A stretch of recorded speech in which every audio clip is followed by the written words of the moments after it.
Bismillahirrahmanirrahim. Assalamualaikum warahmatullahi wabarakatuh. Berjumpa lagi dengan saya Sri Untari yang siap akan memberikan pembelajaran sejarah Indonesia untuk kelas 10 IPA dan IPS. Oke, sebelumnya Ibu ucapkan terima kasih anak-anakku yang telah menonton video ini. Kemudian Ibu ingatkan jangan lupa untuk like dan komen ya. Nah, pada pertemuan yang kelima kali ini kita akan belajar tentang nenek moyang bangsa Indonesia. Sebelum kita belajar, Ibu ingatkan sekali lagi untuk kalian jangan lupa mengisi absensi yang sudah disediakan di Moodle, kemudian simak video ini dengan baik dan benar. Setelah itu tanyakan hal yang tidak kalian jelas, tidak kalian mengerti di forum tanya jawab, kemudian silakan jawablah kuis dengan baik dan benar. Oke, kita lanjutkan. Nenek moyangku bangsa Indonesia. Di pertemuan keempat kemarin kita sudah belajar tentang manusia purba Indonesia. Sekarang kita belajar tentang nenek moyang bangsa Indonesia.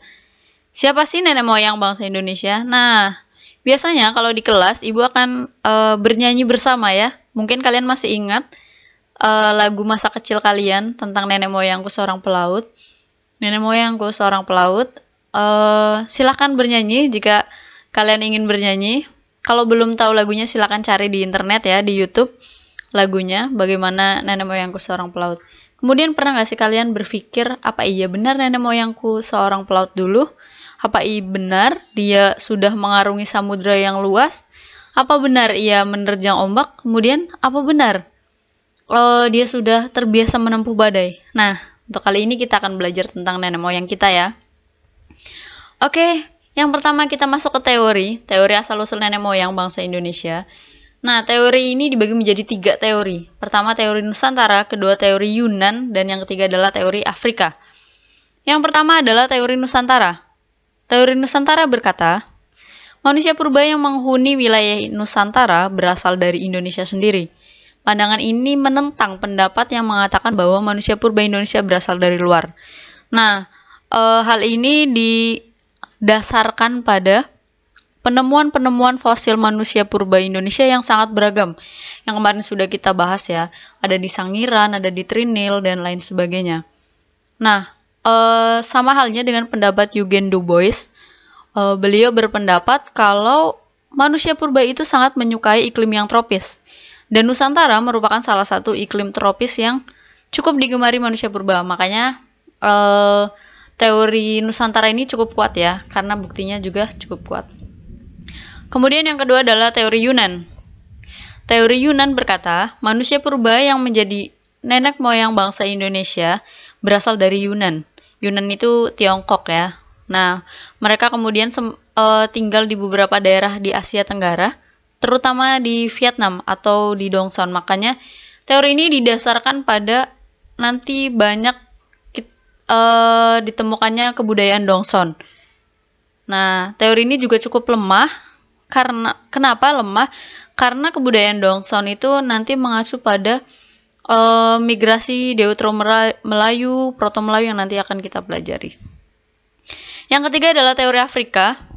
Teori Afrika, menurut teori Afrika, manusia purba yang mendiami Indonesia itu berasal dari Afrika, yang kemudian menyebar ke Timur Tengah, Asia Selatan, Asia Tenggara, hingga ke Australia. Nah, teori Afrika ini salah satu teori yang sudah kita jelaskan di pertemuan ketiga kemarin tentang Homo erectus, bagaimana perjalanan mereka bisa sampai ke Sangiran. Karena pada waktu itu bentuk permukaan bumi itu belum terpecah-pecah ya. Jadi benua Eurasia itu masih benua utuh. Kemudian pergerakan lempeng Eurasia itu yang menyebabkan munculnya pulau-pulau seperti Jawa, Sumatera, Kalimantan, dan Sulawesi. Nah, dari situlah kemudian manusia purba berjalan dari Afrika sampai ke Sangiran. Ini kira-kira bukti dari teori Afrika. Oke, lanjut. Kita ke suku asli Indonesia. Nah, menurut Sarasin bersaudara, penduduk asli Kepulauan Indonesia itu rasnya kulitnya gelap dan bertubuh kecil. Mereka mulainya tinggal di bagian Asia bagian Tenggara. Ketika zaman es mencair dan air laut naik hingga terbentuk ke Laut Cina Selatan dan Laut Jawa, memisahkan pegunungan vulkanik Kepulauan Indonesia dengan daratan utama. Nah, beberapa penduduk kepulauan asli yang tersisa itu ada suku Kubu, suku Lubu, suku Talang Mamak, yang ada di Sumatera, dan suku Toala di Sulawesi. Nah, ini adalah gambaran dari suku Kubu yang ada di Sumatera ya. Yang kalian bisa lihat 3 tawa manis anak-anak yang disebut suku asli Indonesia ini adalah suku Kubu di Sumatera.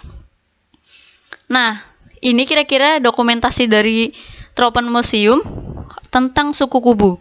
Jadi suku asli Indonesia menurut Sarasin Bersaudara. Bisa dilihat ya. Gambarannya kulitnya gelap, kemudian tubuhnya pendek.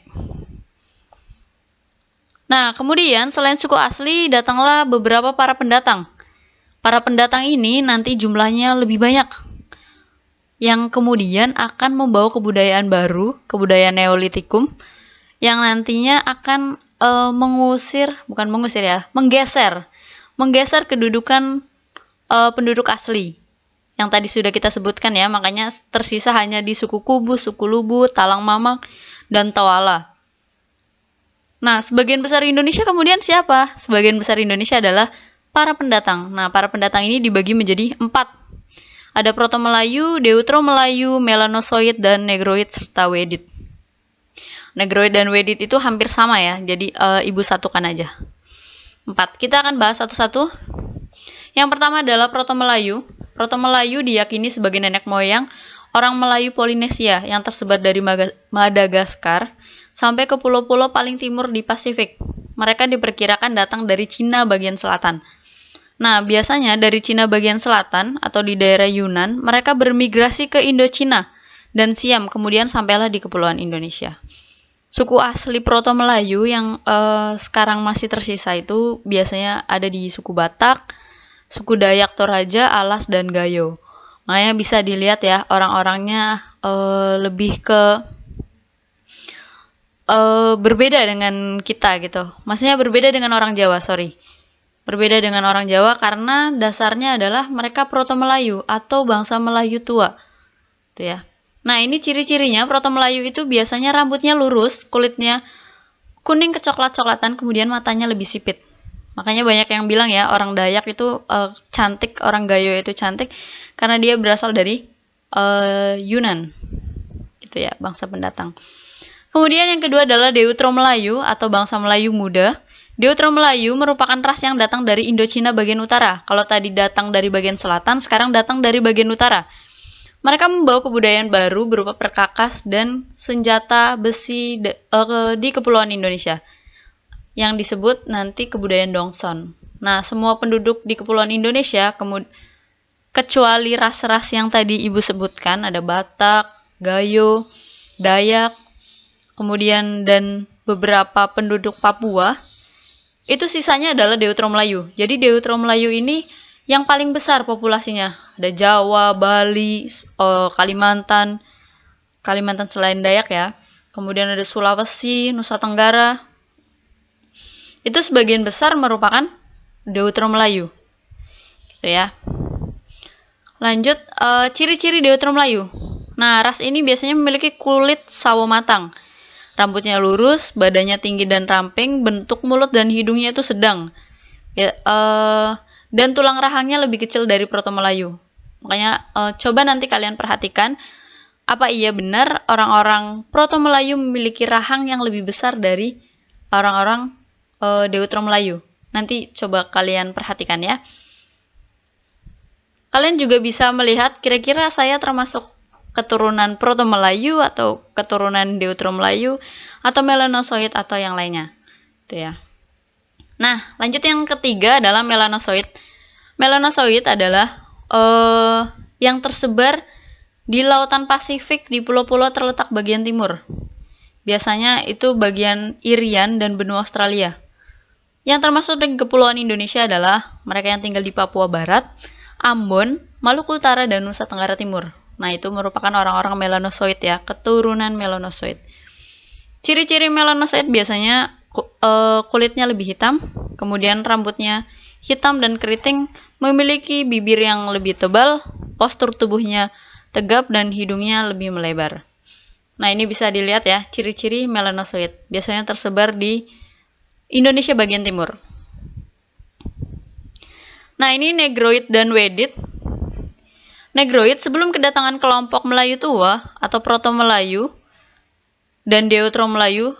Jadi sebelumnya negeri kita itu sudah terlebih dahulu dimasuki orang-orang Negrito dan Wedit. Tapi sejarah perpindahan mereka itu belum diketahui lebih banyak sampai saat ini. Nah, kelompok Wedit itu biasanya terdiri atas orang-orang dengan kepala mesocepal dan letak mata yang dalam sehingga nampak seperti berang. Kulit mereka coklat, tinggi rata-rata 155 dan persebaran orang Wedit itu cukup luas, ada di Palembang, Jambi, Siak, Sulawesi, terutama di Toala, Tokea, dan Tomuna. Namun sekali lagi ditekankan kalau suku Negroid dan Wedit ini sudah berpindah sebelum Proto-Melayu dan Deutero-Melayu sampai di Indonesia. Namun perpindahan mereka belum diketahui secara pasti sampai hari ini. Seperti itu ya. Nah, kira-kira ini jalur persebaran Proto-Melayu. Kita bisa lihat ya, peta persebarannya. Proto-Melayu itu yang warna merah dan Deutero-Melayu itu yang warna hitam. Nah, lihat ya, Proto-Melayu lebih luas lagi. Maksudnya lebih menyebarnya, lebih bercabang. Oke. Proto-Melayu itu mulai dari jalur, dia lewat 2 jalur, jalur timur dan jalur barat. Oke, kita lihat ya.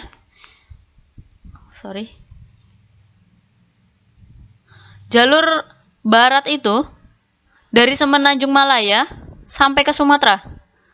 Kemudian ada juga yang menuju Jawa, ada juga yang menuju Kalimantan, dan berakhir di Nusa Tenggara. Peninggalan kebudayaan yang dibawa melalui jalur barat ini adalah kampak persegi. Tadi sudah dijelaskan ya, kalau masing-masing dari bangsa pendatang akan membawa kebudayaan Neolitik yang kemudian menggeser suku asli. Nah, ini kalau melalui jalur barat. Sekarang kalau melalui jalur timur. Nah, melalui jalur timur itu melalui Teluk Tonkin di Yunan, sini. Kemudian menyusuri pantai timur menuju Taiwan, Filipina. Bisa dilihat ya, perhatikan jalur yang warna merah. Oke. Nah, sampai di Taiwan, Filipina, Sulawesi. Nah, nanti ada ke Maluku, Papua sampai ke Australia. Di sini ya, nggak tergambar ya. Nggak tergambar sampai ke Australia. Oke, peninggalan kebudayaan yang dibawa melalui jalur ini adalah kampak lonjong. Itu biasanya dijumpai di Minahasa, Seram, Kalimantan, dan Papua. Oke, Papua sebagian ada yang Proto-Melayu, tapi lebih banyak ke Melanozoid ya. Oleh karena itu, kampak ini sering disebut Neolitikum Papua. Oke. Bisa diperhatikan ya. Jadi Proto-Melayu itu datang melalui 2 jalur, jalur barat dan jalur timur. Yang barat itu melalui Semenanjung Malaya, sedangkan yang jalur timur melalui Teluk Tonkin di Yunan. Oke. Lanjut kita ke jalur persebaran Deutero-Melayu. Perhatikan warna hitam pada peta. Nah, bangsa Austronesia dari ras Deutero-Melayu mendesak ras Proto-Melayu yang datang lebih dulu. Jadi yang datang duluan itu adalah Proto-Melayu, tapi kemudian Deutero-Melayu mendesak. Nah, makanya tadi Ibu jelaskan kalau kemudian Deutero-Melayu mendominasi orang-orang di Pulau Jawa, Kalimantan, Sulawesi, dan seterusnya. Oke. Sifat ras Deutero-Melayu ini lebih terbuka dari pengaruh kebudayaan luar dibandingkan ras Proto-Melayu. Kedatangan nenek moyang ke wilayah kepulauan kita memilih daerah pantai, muara, sungai dengan pertimbangan antara lain letaknya lebih strategis, mudah mendapatkan air, subur, dan tersedia dan jalur lalu lintasnya mudah dilalui. Nah, jalurnya itu melalui ini nih, yang warna hitam. Nah, dia akan menyusuri mulai dari Sumatera, Jawa, sampai ke Sulawesi. Kalimantan hanya sebagian ya, karena sebagian besar masih Proto-Melayu atau suku Dayak gitu ya. Nah, kira-kira seperti itu tentang asal-usul bangsa Indonesia. Kenapa di awal Ibu jelaskan tentang lagu Nenek Moyangku Nenek Moyangku Seorang Pelaut, karena nenek moyang kita ternyata bukan sepenuhnya asli Indonesia, tapi banyak dari pendatang, mulai dari ras Proto-Melayu, Deutero-Melayu, Melanosoid, Negroid, dan Wedit. Silakan kalian pelajari, coba kalian ngaca, perhatikan wajah kalian, kira-kira apakah kalian keturunan Proto-Melayu, Deutero-Melayu, Melanosoid, atau bahkan Negroid, Wedit. Nah, coba nanti silakan analisis wajah kalian, wajah-wajah orang tua kalian, kira-kira termasuk keturunan ras mana. Oke, demikian tentang asal-usul bangsa Indonesia. Silahkan jika ada pertanyaan ditanyakan di forum tanya jawab. Kurang lebihnya mohon maaf. Wassalamualaikum warahmatullahi wabarakatuh.